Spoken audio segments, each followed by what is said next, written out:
Now let's see what are the adaptations in the xerophytes that live in water scarcity conditions to actually reduce transpiration. First of all, these plants, they have thick cuticle. For example, in case of banyan, there is presence of thick cuticle over the leaves which reduces the rate of transpiration. Then in some plants there is loss of leaves. Since I told you that the leaves have the stomatal pores by which the transpiration process is taking place. So there are some plants, for example in case of cactus, there are no leaves. The leaves are reduced to spines. So this is one of the way by which the plants are reducing the rate of transpiration. Then some plants such as Nerium, they have narrow leaves. So the narrow leaves also reduces the rate of transpiration.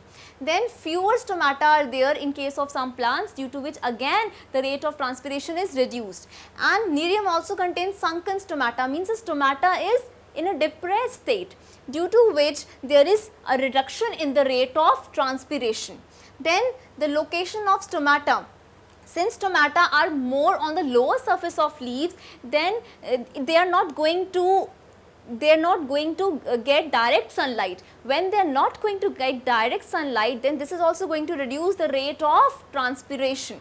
Then in some cases the leaves are modified to spines, the leaves are modified to scaly leaves. So this is also one of the way by which xerophytes have adapted to reduce the rate of transpiration. Then succulents, presence of mucilage on the leaves in case of opuntia, it also reduces the rate of transpiration. So these are the adaptations in plants, mainly in the xerophytes which live in water scarcity conditions, to reduce the rate of transpiration. For example, let us recall presence of thick cuticle, the loss of leaves in cactus, means in cactus there are no leaves, the leaves are changed into spines. Then narrow leaves in Nerium, presence of fewer stomata reduces the rate of transpiration, sunken stomata in case of Nerium, and the location of stomata more on the lower surface also reduces the rate of transpiration.